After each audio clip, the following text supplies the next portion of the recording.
I think getting zoned can be fun, potentially.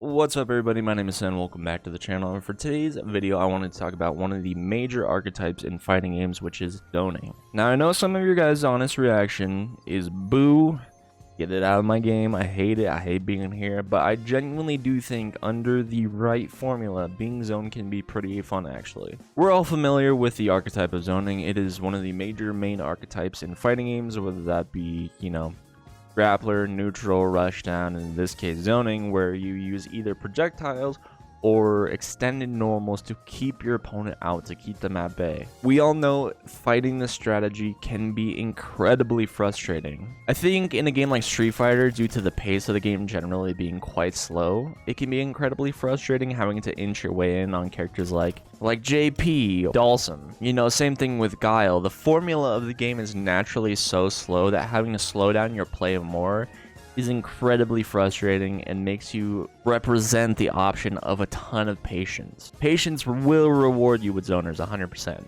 but it's just really hard to force that upon yourself.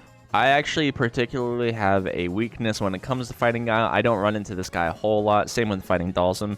Part of that is because of the infrequency of the character, but also it's so different than any other way you'll have to play the game. If I could just not think about this character as a zoner and just go burr, this game wouldn't be that interesting. Like, if I don't have to think about any of the options that my opponent is opposing to me, yeah, no, it just wouldn't be that good. I feel like Sim is like the perfect kind of use for this, like finding matchups that you don't normally run into and kind of taking advantage of that system.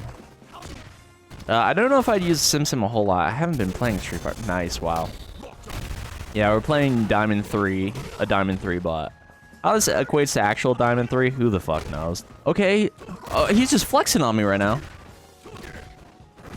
Yeah, you like this? You like this? You're not gonna flash kick me, bitch. You're not gonna flash. Diamond 3, baby. Diamond 3.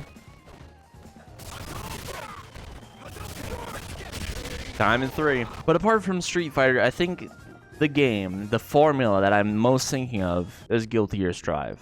This whole line of thinking came from a match I had at my local where I was playing Soul, because I used to play this game a lot, and when I did, I played Soul. And I was fighting an Axel player. Now, I don't know if zoning is the best in this game. I don't know if it's weak. I don't know if it's really strong. I don't know if that player was bad or whatever. But the way he was making me navigate around the screen was really interesting. And I think a lot of where you find your enjoyment about getting zoned is perceived difficulty to the task at hand. It is not too outside your skill set to actually approach someone that's zoning you. Zoning didn't feel too strong. And also the ways in which you move around the screen is pretty free. It's not like a marble, but you're not stuck very grounded like a Street Fighter or anything like that. You have a lot of air options. You have a super jump, you have a double jump, you have special moves to help you traverse through the screen. A lot of the fight when I was fighting this opponent was kind of sitting and playing the full screen game and seeing if I could find any openings in their play. Right command grab, nice.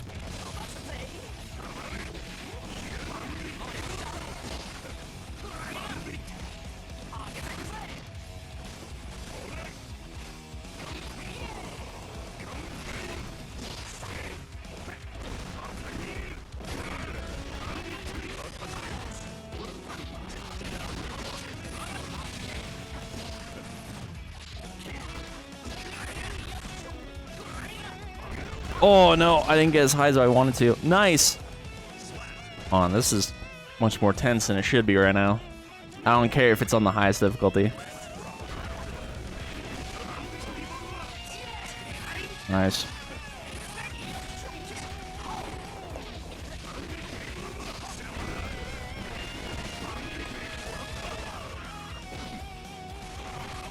Alright, that's good damage. Let's go. Okay, what the fuck is that move, though?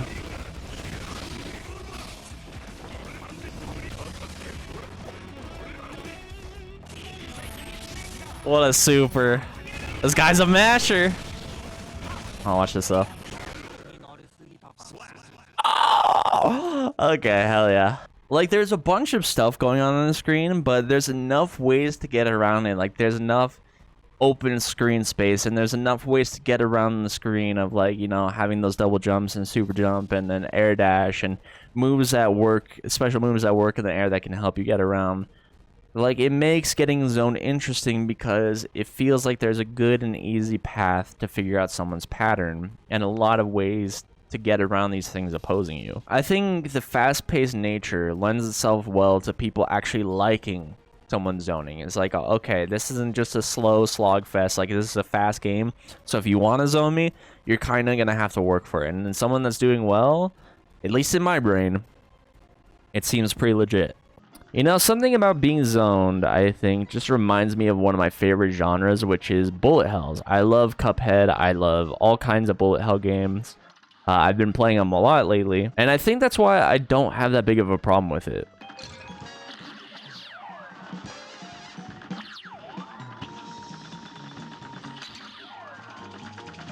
I'm selling. Nice, let's go. Still got it. I think a lot of it's phrasing too. I think instead of zoning having a negative connotation, if you got someone into fighting games and said, hey, like, there's a play style that relies on a lot of reactions and reads to what your opponent's doing, and it's based around defensive play, I think saying it's something like that comes across way more appealing than the preconceived notions about zoning. It's the same vein as, like, grapplers, where, like, no one would want a grappler to be, like, one of the best in the game, the same way no one would want, like, a zoner to be the best in the game. And sometimes they are. I think JP was a top-tier character, I think so, I want to say. And then I think Guile was top tier in the SF5 for a while. So I think one of the big reasons why I don't mind getting zoned is because it's rather, like, puzzle-like. And like I said, I like bullet hell games. And it's like this thing or pattern that's ever evolving to what you're representing for your options, and then the adaptation aspect from both parties. And I think that's what's so fascinating about it. Like, it has to be placed in the right game for sure. That's why I think Guilty Gear is, like, the best, because of the movement options. But I think it scratches that bullet hell part of my brain, and I think that's why I don't mind it so much. But gamers, let me know, what is your favorite game to get zoned in?